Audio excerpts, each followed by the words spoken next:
फतेहाबाद से आपको बता दें इस वक्त की बड़ी खबर फतेहाबाद से सामने आ रही है, जहां ग्रीवेंस कमेटी की मंत्री कृष्ण बेदी ने बैठक ली और बैठक में 13 मामलों पर सुनवाई हुई है।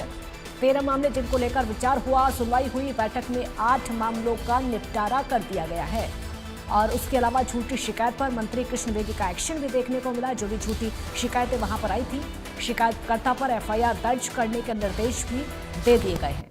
जो शिकायतकर्ता झूठी शिकायत लेकर आए थे उन पर एक्शन भी लिया गया है, लेकिन जो 13 मामले हैं उनमें सुनवाई की है। देखिए मंत्री कृष्ण बेदी को आप देख सकते हैं बैठक में, जब 8 मामलों का निपटारा यहां पर किया गया था। ग्रीवेंस कमेटी की ये बैठक आयोजित की गई जिसमें शिकायतों को सुना गया, उनका संज्ञान लिया गया, शिकायतकर्ताओं पर एफआईआर दर्ज की गई क्योंकि कुछ झूठी शिकायतें भी यहां पर पहुंची थी। तुरंत एक्शन उसको लेकर लिया गया।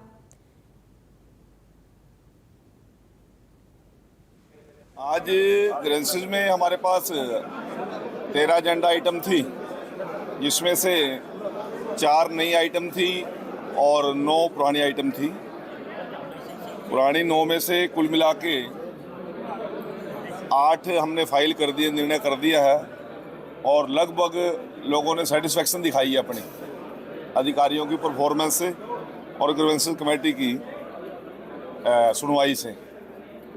और जो पेंडिंग रह गया है, या तो अधिकारी इसमें एक टाइम मांग के गए हैं या फिर उसमें अभी वो फ्रेश थी, उनको जांच करके अगली कमेटी तक उसका वो निर्णय कर देंगे। और एक शिकायत स्कूल की छुट्टी बार बार दे रहा था एक व्यक्ति, उसको मैंने यहाँ वार्न भी किया था आप सभी के सामने पिछली बारी।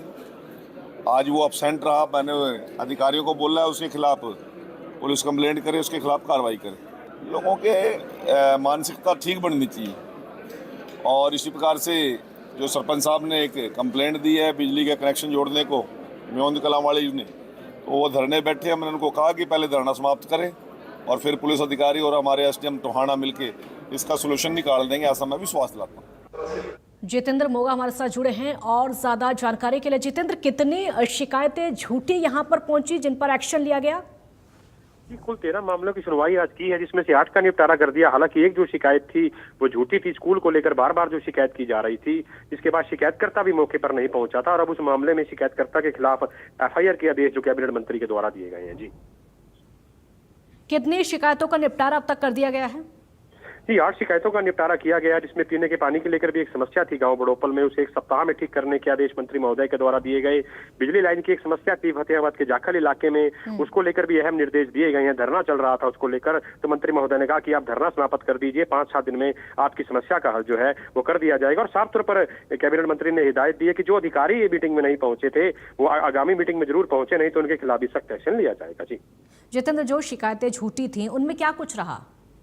जी, झूठी शिकायत की बात करें तो एक स्कूल को लेकर बार बार शिकायतें की जा रही थी, जिसके बाद शिक्षा विभाग की ड्यूटी लगाई गई थी इस मामले को लेकर और रिपोर्ट शिक्षा विभाग ने दी, तो वो जो शिकायत थी वो झूठी पाई गई। उसके बाद जब शिकायतकर्ता को मौके पर बुलाया गया तो शिकायतकर्ता मौके पर पहुंचा ही नहीं, जिसके बाद मंत्री महोदय ने शिकायतकर्ता के खिलाफ एफआईआर दर्ज करने के आदेश दिए हैं। बहुत शुक्रिया जितेंद्र आपका इस पूरी जानकारी के। तमाम शिकायतें ऐसी जो कि झूठी आई थी, जिसको लेकर एक्शन लिया गया है, कार्रवाई की गई है, लेकिन उसके अलावा जो वहाँ पर सुनवाई हुई थी, 8 मामलों का निपटारा हो चुका है। 13 मामलों को लेकर सुनवाई हुई थी, हर किसी समस्या का समाधान वहां पर किया गया।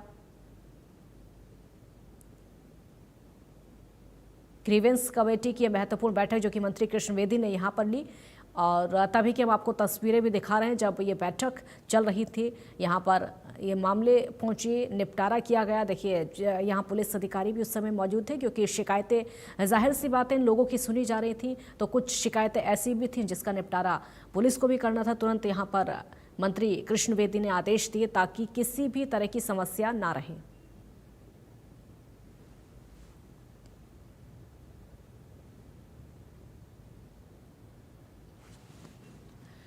कुरुक्षेत्र रेलवे स्टेशन पर बड़ा हादसा हो गया। इस वक्त की बड़ी खबर आपको बता दें, कुरुक्षेत्र रेलवे स्टेशन पर बड़ा हादसा हो गया। ब्रेकिंग न्यूज कुरुक्षेत्र से बड़े हादसे को लेकर रेलवे स्टेशन पर यह हादसा बताया जा रहा है।